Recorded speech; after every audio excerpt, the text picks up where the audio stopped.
Welcome to Healthy, Safe, Brave Spaces, sponsored by Center of Empowerment and facilitated with Iris Inspires. We will be starting in a few. Please subscribe, like, and share with your friends that we are going live. Please let us know where you are watching from and feel free to share your comments and thoughts throughout the episode. Coin PM impacts the 4 pillars of life: health, relationships, work, providership, and spiritual relationships. These are interconnected aspects that shape our overall well-being. Our health, the first pillar, involves maintaining a balance in our physical, mental, and spiritual. The relationship pillar focuses on understanding the interrelatedness in managing our emotions, fostering resilience, and nurturing healthy relationships. This pillar plays a crucial role in how we cope with stress and embrace joy. Work and providership pillar involves cognitive functions like critical thinking, learning, and creativity, which affect one's ability to provide for oneself and family. Lastly, the spiritual pillar, which often involve religious beliefs or a sense of purpose, provides a deeper connection to ourselves and the world around us, offering peace and fulfillment. Each pillar supports and impacts the others, underscoring the importance of a holistic approach to living a balanced and meaningful life. We at Center of Empowerment Coin PM build bridges between the health, physical, mental, and spiritual health balance and alignment.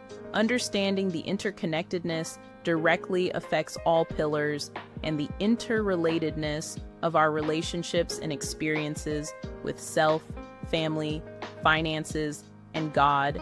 Our programs and services make a difference with our OMB families. In transitions, grant healthy, safe, brave spaces, caregivers, grief and loss online support, as well as counseling and coaching services individually and family. Center of Empowerment Africa, a bridge of hope with Africa with our educational missions and mentorship programs.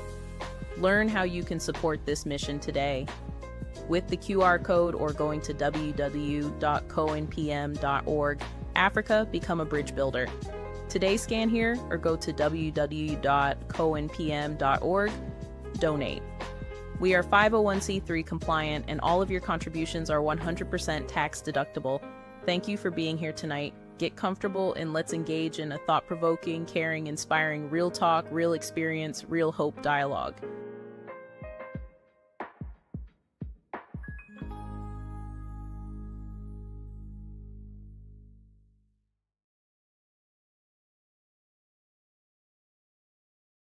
Thank you. Thank you guys for being here tonight. Welcome to Healthy, Safe, Brave Space, hosted, sponsored by the Center of Empowerment Coin PM. I want to thank you for being here tonight. Again, make sure you subscribe, like, and share. We appreciate those of you that have consistently supported us, those who show up later, excuse me, and look at the broadcast, those of you who text me and email me or send me a post or DM me and let me know that you are watching and that you appreciate the work that we're doing here. I want to say thank you. This month is Breast Cancer Awareness Month and Domestic Violence Awareness Month. And so we wanted to make sure that we tackled and talked about the areas of concern in our lives. There's so much going on in our lives, in the world at large. But what I know for certain, and I'm sure you know it as well, if we are unable to tackle and deal with the things that are going on in our personal life, what's going on outside doesn't matter. Excuse me.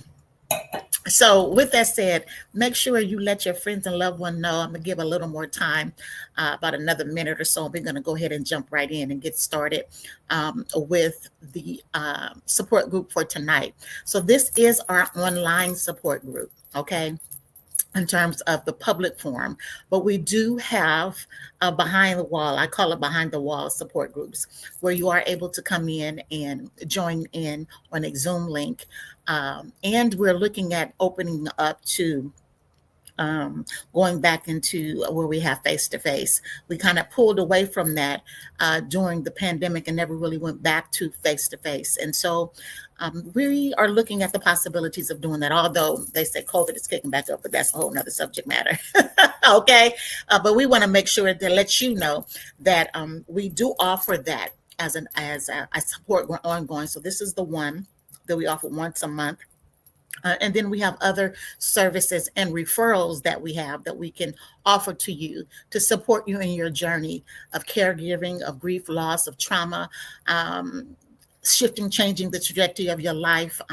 We at the Center of Empowerment, this is what we do. We are about building bridges of hope that goes beyond solutions. That means we are offering you hands-on tools that can shift and change your life.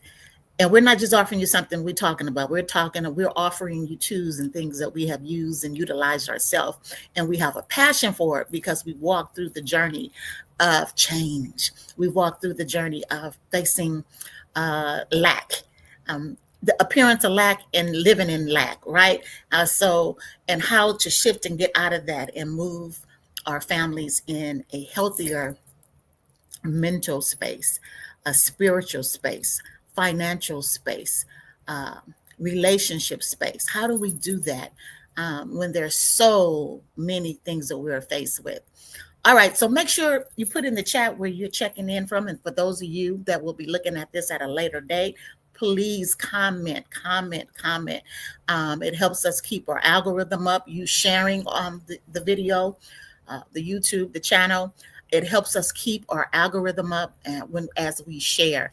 I did send out a message today, but I have decided and I've concluded that I am going to let it do what it do, meaning that those of you that are coming in on a weekly basis to listen, that you are sharing and that you know that this environment is a safe, healthy space for you to feed your spirit and soul and to move in the direction that's needed so you can show up for yourself, not just for everyone else, but learning how to show up for self. And so when we show up for self, we are a representation of the essence of God in the earth. All right. So before we go any further, we want to pause and take an intentional breath. Yeah. Do you do that? Have you been doing that? Have you been remembering to pause? Just be still. And sometimes that simply means just noticing your breath, being present with it. Yes. Being grateful for the ability to breathe. For those of us that don't have supportive systems for breathing, oxygen tanks and things of that nature, we have much to be grateful for. It's the power of breath that reminds us whom's and who we are, that we are divinely created to create divinely. And so then when we take that deep inhale, after we notice our breath and we are just present with it, not forcing it, just, yes, saying I'm grateful. And then allowing our body to move with the breath.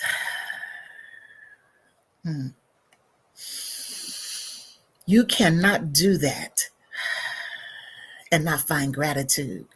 You cannot pause and remember your breath.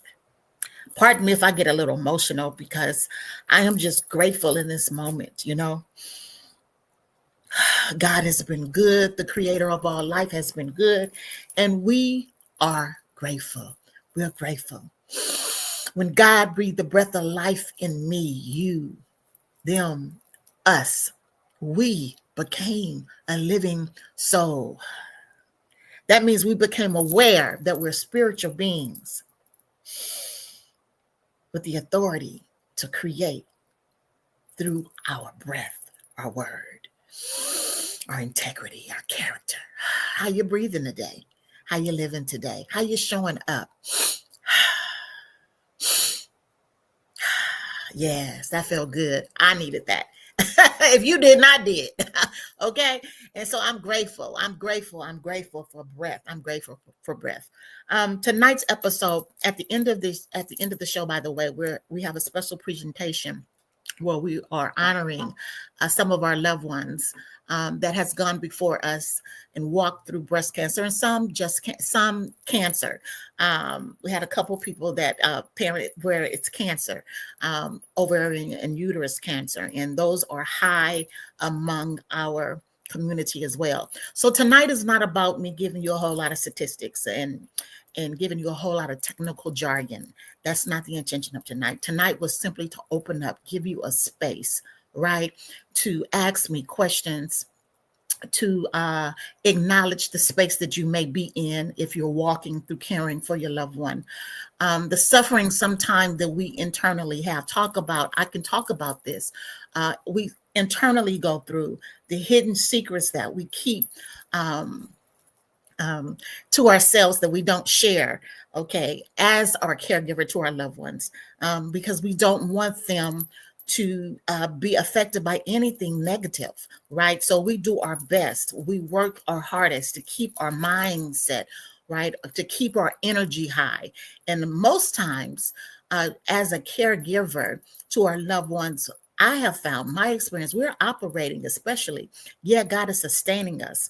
Absolutely, the creator is sustaining us. But a lot of it also is adrenaline, right? Because we know that there's a lot riding on our shoulders in terms of the survival and sustenance of those that we love, that we're caring for. And so I don't see nobody putting that. I see a couple people on, but go ahead and put your name in the chat for me. I greatly appreciate it. I greatly appreciate it. Well, if you don't put your name, just let me know where you're watching in from. And so tonight we're going to be talking candidly. I'm going to be sharing from a candid space, and I hope that you share with you ask me questions. And even if I come back, even if you're not on live with me right at the moment, and you watch this at a later time, share with me your comments, because I do come back, I look, and I do reply to them, okay? And so listen, as someone who has personally walked through caring for my loved one, that I pray she's okay. This is a friend of mine that is actually walking through some challenges right now. But this is what I know for certain. When we care for our loved ones that are faced with breast cancer or any type of cancer, it can sometimes be extremely challenging, especially when we watch the suffering that they go through, right? And so I wanted to take this opportunity to have some of you have heard my story of caring for my mother, who had breast cancer. She fought a 9-year battle with breast cancer, from the time of diagnosis, from the time of her first surgery, radiation treatment, all the way through to it returning, okay, and it metastatic breast cancer went through her body. So some of you have heard my story of that, and some of you have heard my experience with that. But tonight, I wanted to definitely talk about that. I'm pulling my notes up because I want to make sure I stay on point, and welcome you to a space where anyone who has ever walked alongside a loved one through breast cancer or any type of cancer or any type of chronic illness, that you are diagnosis of an illness, and they required, or it could be even Alzheimer's for that matter, but the requirement is that they needed you for living sustenance, for getting around, and you watch them suffer. Okay, so from diagnosis to transition, freedom, okay, from the breast cancer on this side of life or on the other side of life. And it took me a long time to understand and make the distinction that either way it goes is healing. It's not always perhaps the healing that we desire, because we want our loved ones to be here with us. But what I had to learn and what I had to come to terms with, and it was not easy, because I did not want to see my mother suffer. And when I got to the understanding of, I could have taken care of her And quite frankly, would have preferred her being here and me take care of her, because I wanted to have the physicality of her, right? I didn't want her to suffer, but I did want to have the physicality of her with me. And so I would have done whatever it took to take care of her so that she could be here. But with that stated, as a caregiver, we have sleepless nights. We have moments of joy, the heartbreak of watching our loved ones suffer. Uh, Sometimes it's about the transition, whether into survivorship, which is what I just talked about, survivorship, or into hospice care. That was another transition that was a difficult one. Hospice care or palliative care, and understanding what that is and the distinction of that, or into grief, starting the grieving process while you're caring for your loved one. And how those moments reshape us forever. We are never the same after experiencing such an experience. Can you attest? Can anybody that's listening to me right now attest to that? That you can say that after caring for your loved one, welcome, caring for your loved one, that you know that your life, your experience has never been the same. And you've had the emotional challenges, you've had the things that you've gone through and facing and dealing with and caring for of your loved one. Yes, Valerie. I am currently in Fairfield, California with my mom who has dementia. I am her caregiver for her as I was for my dad who made his transition in July. Yes, yes, yes. Thank you, Valerie, for showing up. We appreciate you. And I do remember that you've been a caregiver for your parents for some time. And so just experiencing that, it is not, we would not have it any other way, really, the truth of the matter, because we know we're the ones that are going to take care of them, right? We're the ones that we're going to treat them right, and we're going to make sure that they have everything that they need. But the challenge in that is watching sometimes the decline of their health, right? The decline of their memory, the decline of the agility, especially when they once upon a time was able to do things and active. Like my mom was a very active woman. And so to see her not be able to get out of the bed, got to the place where she could not get out of the bed. And we went through the stage of where we could get her out of the bed and she could go to the restroom and she could go to the shower, and we did all of that. And then it got to the place where she couldn't do that, right? And so watching that, there is a suffering as the caregiver, and we don't talk about it because we have to we must keep a good face, right? And so sometimes we will go into our private place. It can be in the restroom while we're showering, when we are in the car, perhaps when we take a ride to the store to pick up things or do things. We will have those moments of where we will cry, we will shed tears because of the heaviness of it, right? The love that we have for our loved ones.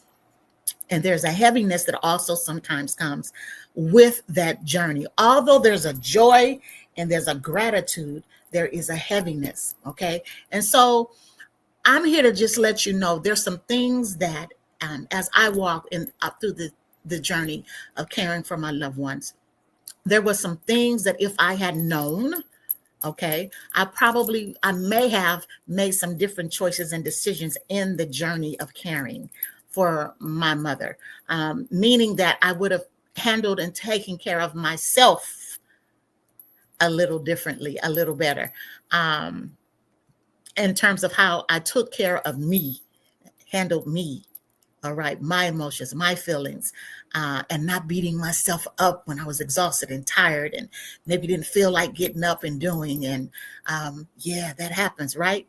Anybody out there listening can tell me that happens. That happens where you don't want to do it, you don't feel like doing it, but you got to, right? And so it's not an easy journey. It's not for the faint at heart. We pray. Of course, a prayer life is paramount. I recommend, knowing what I know today, a support system like this.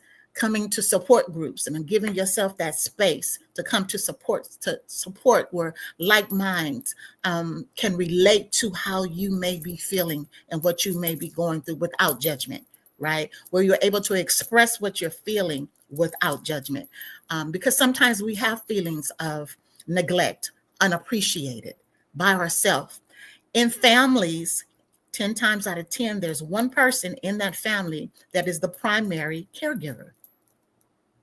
I don't care how many siblings there are or loved ones there are, and that comes and may come in and visit. There's usually one primary caregiver, one place where your loved one stays with you. So you're the primary caregiver. It's not to say that the others don't come in sometime, but there are times where you feel extremely unappreciated. You feel neglected, that your needs, your wants are not in the dynamic, right, of caring. And sometimes the demand from our loved ones, because they are incapacitated, they are going through changes, their health is different. There can be an appreciation that we may feel from them, although we know that is not intentional. Can anybody out there witness that? That's the truth of the matter. That's the silence of it. That's the things we don't audibly say because we have to maintain a positive, healthy, good attitude. But what I want to share with you today is that you, number one, are appreciated. All right. I'm here to tell you, to share with you that the time, the energy that you are expending out to your loved one to care for them, you are appreciated. You are loved. You're absolutely correct. No one can do it like you. No one will do it like you. Okay? It is also okay to get assistance. It is also, this is what I wish I was able to embrace. It is okay to have someone come in and relieve you from your duties. I remember when my mother returned to the hospital for the first time, when it was finally discovered that the cancer had returned. And I was at Cedar. For those of you who are in the California area, Los Angeles, California, where she was at, she ended up, we finally got her to Cedars-Sinai. She was there for 3 months.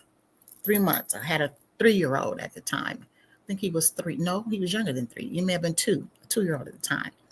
Where do you think I was the entire 3 months? I want you to put in the chat. Where do you think I was the entire 3 months she was at Cedars-Sinai? Where do you think I resided the entire 3 months? Now, mind you, we were living in Las Vegas, had came back here because my mother had came to visit because her brother had transitioned, and she had came to help my grandmother at the time with the burials for my uncle. And she had an accident, and the accident, she fell, and that turned into the cancer had returned. Yeah. And so for 3 months, she was at Cedars-Sinai, and I stayed right there for 3 months. 3 months. Didn't leave the bedside. Slept in the room with her for 3 months.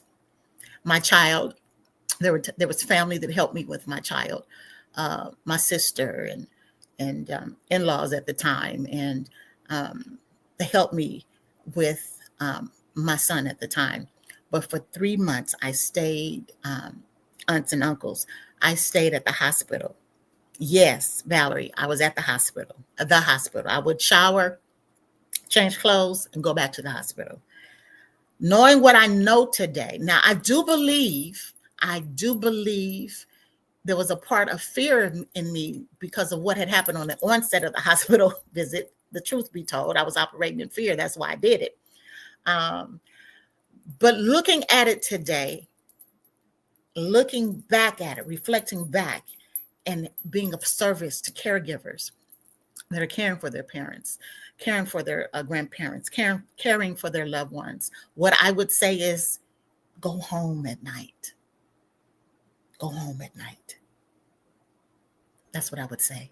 Even if it meant, or if it means maybe you can get relief, someone can come and relieve.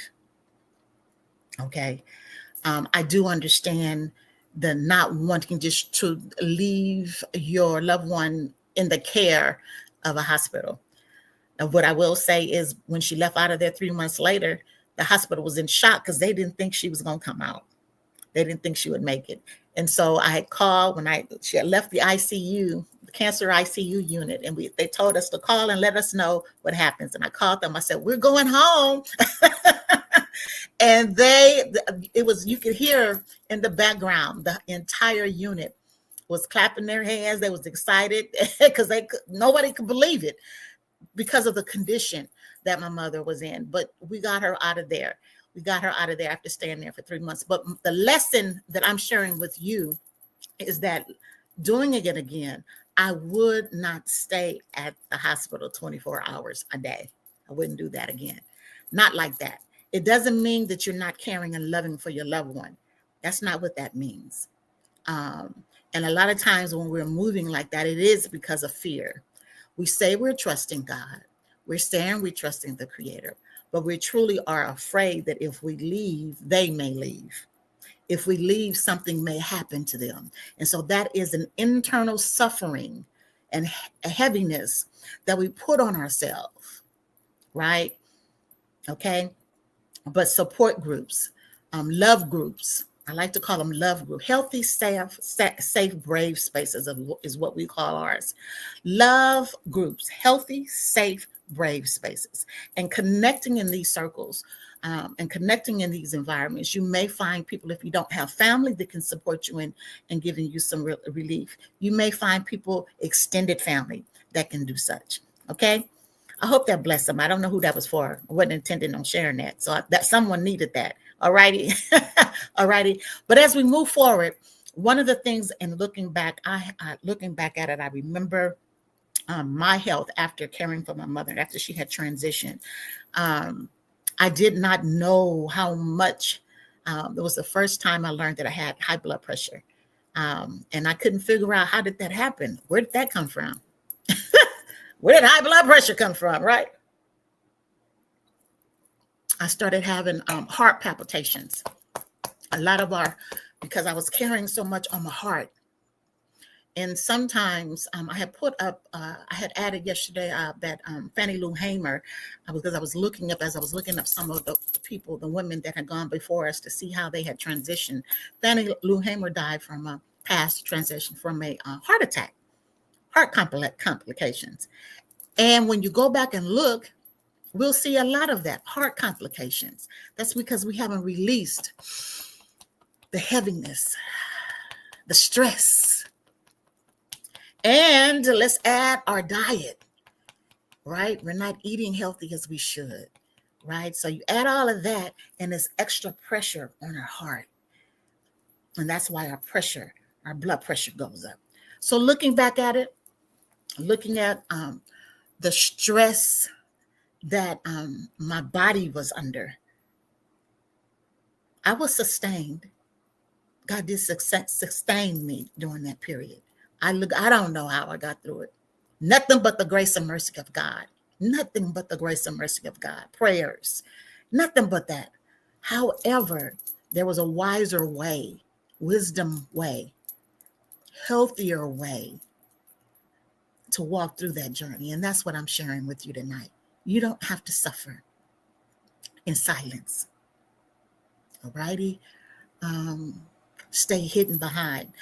I do highly understand watching and being cognizant of what comes out of our mouth, how we speak about the journey. What we say about the journey is important. And so you want to make sure that the atmosphere that you're in is conducive for healing. I get that. I am an advocate for that. And I can tell you without a shadow of a doubt that my mother lasted 9 years, because that's a large portion of the reason why she did. We kept the environment a spiritual uplifting environment, right? So we was feeding our spirit music that uplifted our spirit, the word, that uplifted our affirmations and prayers. Absolutely, that kept us going. That kept her going. It uplifted the spirit. It kept the atmosphere and the spirit of healing. And I would declare and pray that nobody could come in this room with the bad spirit, be it a technician, be it the nurse, be it the person that fed, no doctors, whoever speaking that. So I'm an advocate for all of that. But you also got to, once you speak it and declare it, you have to release it, and you got to speak it over your own self, your own mind, your own, to release the responsibility and the understanding that we are not in control. That's what I had to learn when it came to hospice care and palliative care. There was too many people that had lived in hospice and palliative care for years. However, at the time when we had to make the choice and or the decision, I remember the nurse saying to me, she's not going to do it unless you're okay with it. And I was not okay with it, because everything I'd heard about hospice care was death. And death was not what we was fighting for life on this side of heaven. Okay. And so, no. But when I got a clearer understanding of what palliative care is, in terms of it helps to, with the quality of life while they're going through treatment and transition and etc. It helps support a quality of life. In terms of medication, you get to choose what that is, right? You get to choose that type of medication or whatever the choice is for that. All righty. However, there's still a releasing that we must go through. There's an acceptance that we have to go through. And it is not comfortable, especially if, as the caregiver, and your belief system is that you're believing God for healing on this side of heaven, and it doesn't happen like that. We are gravely disappointed. We're disappointed and sometimes angry. And we are afraid to say that that's what it is, because the expectation is to see it on this side of heaven, especially when we have watched our loved ones suffer. And we've seen the decline, and we've seen the fight. We've seen the pain, the discomfort. And so we may ask ourselves why. All righty. So I hope, what I want you to leave out of here tonight, any comments? Anybody want to leave any comments in the chat? Anything you want to share in the chat? Anybody want to leave any comments in the chat? We're going to move right along. We're going to move right along. Any comments in the chat? No. So with that said, what I want to share with you, the other thing I want to share with you, take care of yourself. It's okay to seek help, support, love groups. It's okay to embrace that. How do I say this? Life, the preparation. I'm a grief doula. And so what a grief doula means is we have an opportunity to prepare and make sure things are in alignment with the request of our loved ones, and that it eliminates and lifts the stress and the burden of a transition, meaning that the business part of things is in line. I would tell my friends after my mother transitioned, you do not want to be in grief and don't have money to take care of your business. You don't have the money to take care of the business of grief. There it is. That's what the business of transition, the business of having a celebratory service. You do not want to be in that headspace of how we're going to take care, how we're going to have a funeral, how we're going to have the service, how are we going to bury, how the plaques. These are all real things that has to happen. Right? You don't want to be in that mindset and have to do an obituary. It's stressful. It's extremely stressful. So one of the things that we have to learn to deal with as caregivers is prepare. Not that we are expecting them to we are going to live here. We all are going to leave here rather.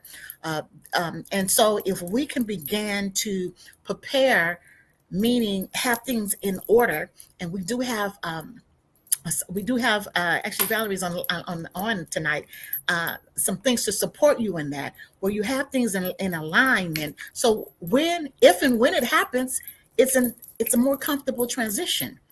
Okay, trust me when I tell you, you don't want to have to do a GoFundMe. You don't want to have to ask and borrow folks money to help with your loved one. Trust and believe me, especially if it's been a long term care. You don't want to have to do that. They love us, but their patience sometimes is short. Not intentionally, it's not an intentional thing, but everybody got things going on in their life. So I have a support. We have here at Center of Empowerment something to support you in getting certain things in alignment, like where are the insurance policies? Do you have long-term care? If you don't, and you are up and well, perhaps that's something you should look into getting. Bills, accounts, and passwords, and we need to know those things. Not knowing those things and our loved ones get into a space where they're not able to communicate, I'm telling you, you don't want to be there. That's a suffering that you don't have to go through. That's an uncomfortableness that you don't have to go through.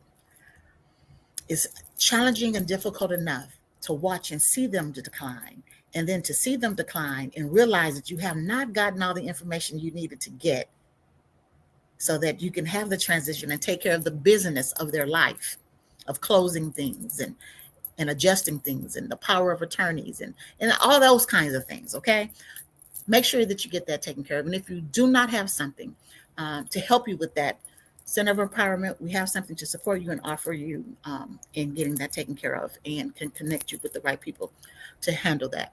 All righty. With that said, so we've talked about the emotional part of it.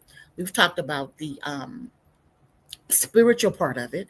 When we talked about, maintaining the mindset and the health, the physical health, the spiritual health, the mental fitness to walk through, and the silent suffering that we go through sometimes because of the inability to talk about what it feels like and look like. And so having those love spaces you can go into and share, right? A counselor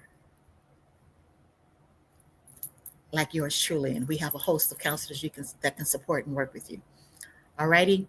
Any comments in the chat? Anything anybody want to share with me? Any thoughts? Anything at all? Let me make sure I covered all the points. One of the things that is, let's see, the hidden wounds we carry. Oh, that's not what I want to talk about. Aha.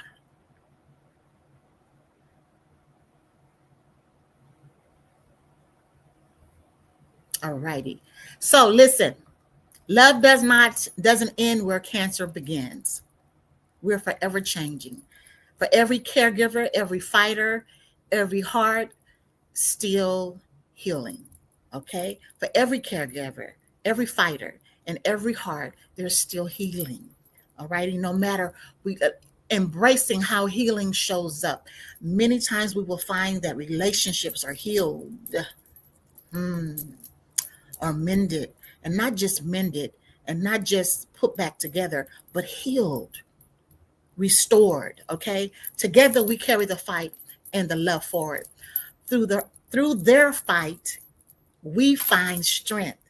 And so oftentimes what happens is, which was why we don't want to say how we're feeling and what may be at watching them, but through their fight, we find strength.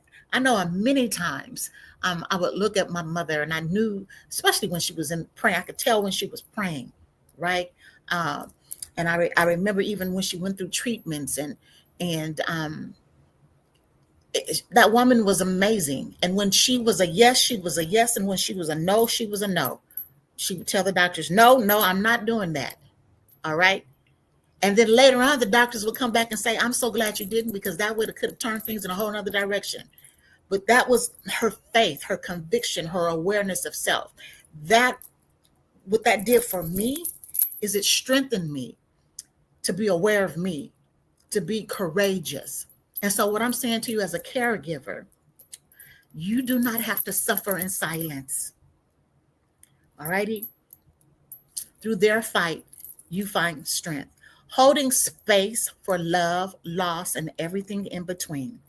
We have the beautiful opportunity to hold space. Yes, we get to hold space for love, loss, and everything in between. That is why we put so much effort in making sure that the atmosphere is filled in faith.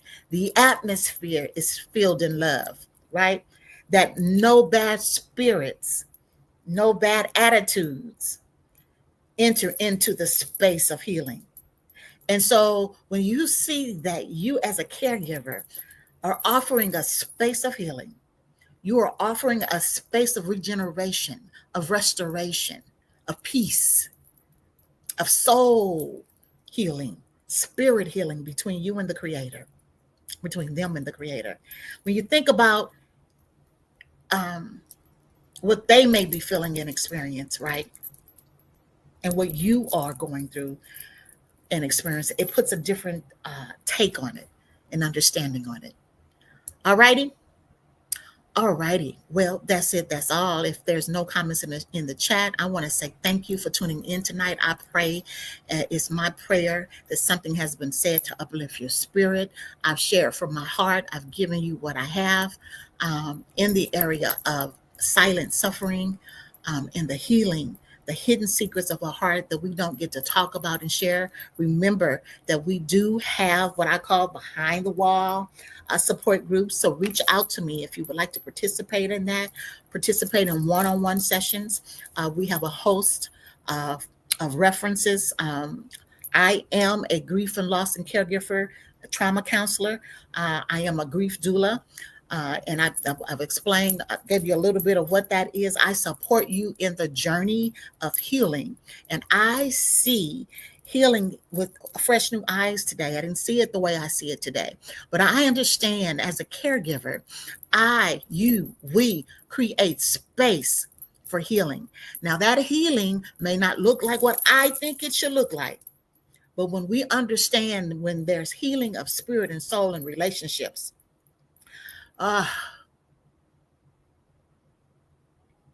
it brings a peace and it lifts the burden.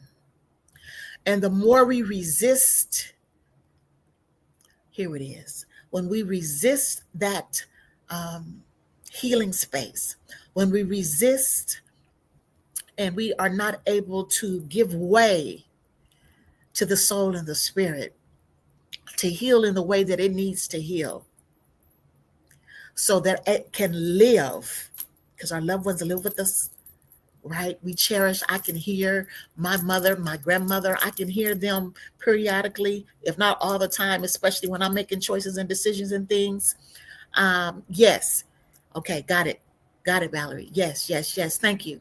She says, I like to be a part of the Zoom and love. Yes. So our groups for caregivers. Well, I'll make sure we connect. Okay. And so when we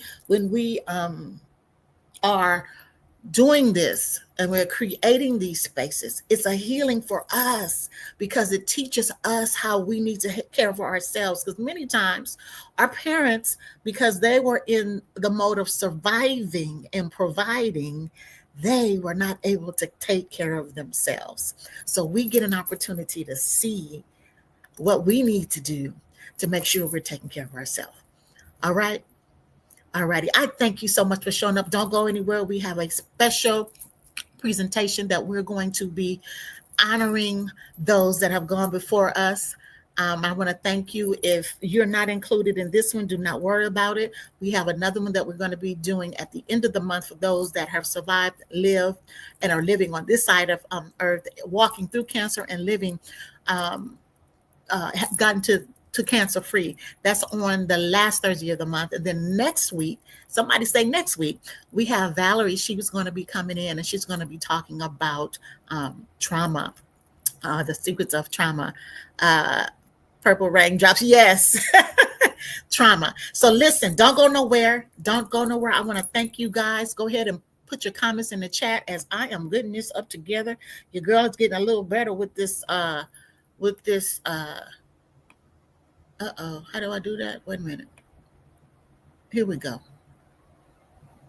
She's getting a little better with this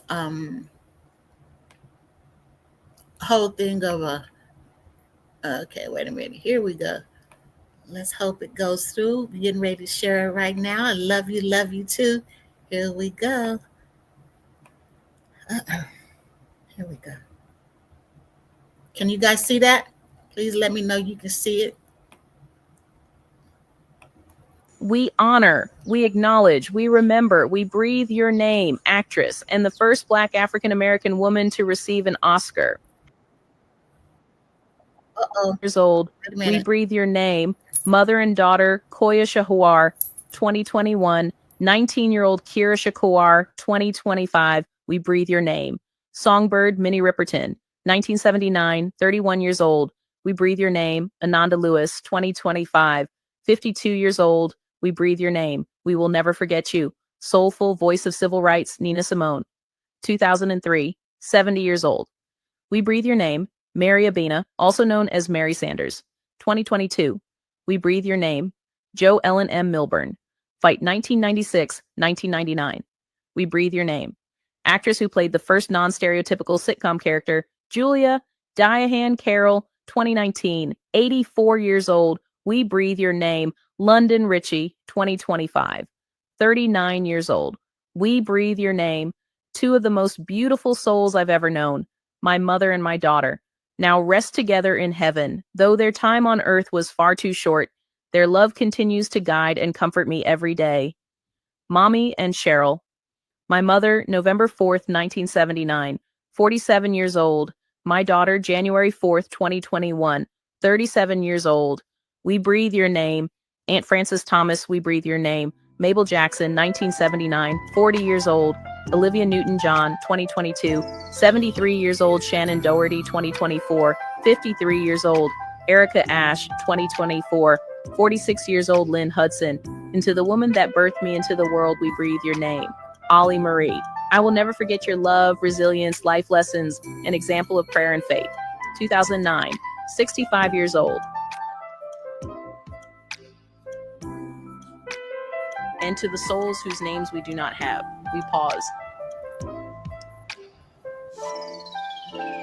We honor, we breathe your name.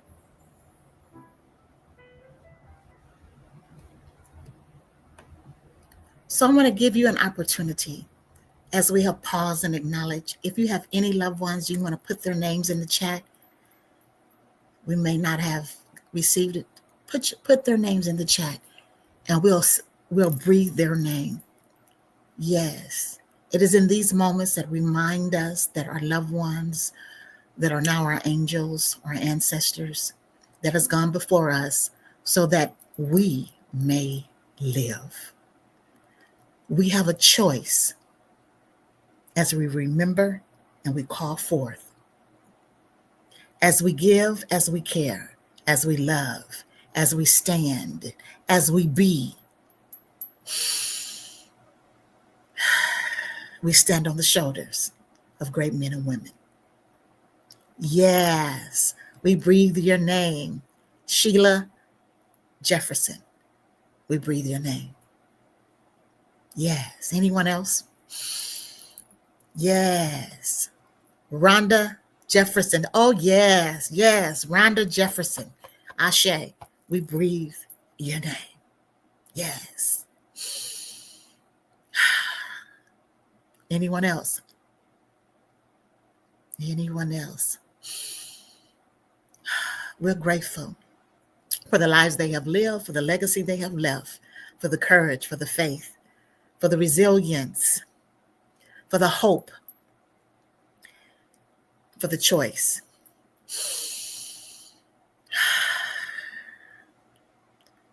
All righty. Anyone else? You got a little bit of time to go ahead and put in before we get on up out of here for tonight. Thank you. Don't forget to Next Thursday, we will be here at 7:30 p.m. The following Thursday, we will be here at 7:30 p.m. Make sure you go to our page, our website, www.coinpm.org, coinpm.org, and you can see. Oh, I just realized I didn't put something up. You will be able to see the, let's see here, media assets. The schedule for the month. I apologize for that. The schedule for the month. So make sure you do that. There is a QR code at the top. We do need your support and your love. That is for our CoinPM Africa, coinpm.org Africa, and also for our Building Bridges of Hope. We're at that time of year where the needs are great, and we want to make sure that we continue to offer the services that are making a difference in the lives of men and women, children, boys and girls. All righty, God bless you. I thank you again for tuning in. Share this. Please share, share, share, share, share, share, share, and share again this broadcast with your family and friends, okay? All righty. God bless you. Let's see. She getting better, y'all.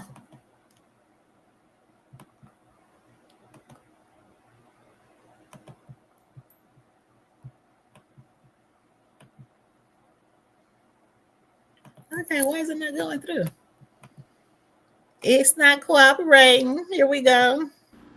Let me partner with you as you walk through this next chapter of your life.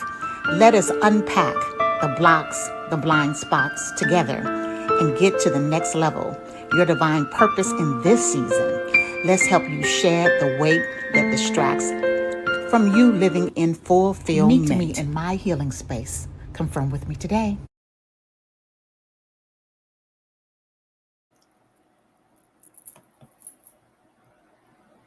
Oh, here's. Let me partner with you as you walk through this next chapter of your life. Let us unpack the blocks, the blind spots together and get to the next level, your divine purpose in this season. Let's help you shed the weight that distracts from you living in fulfillment. Meet me in my healing space. Confirm with me today.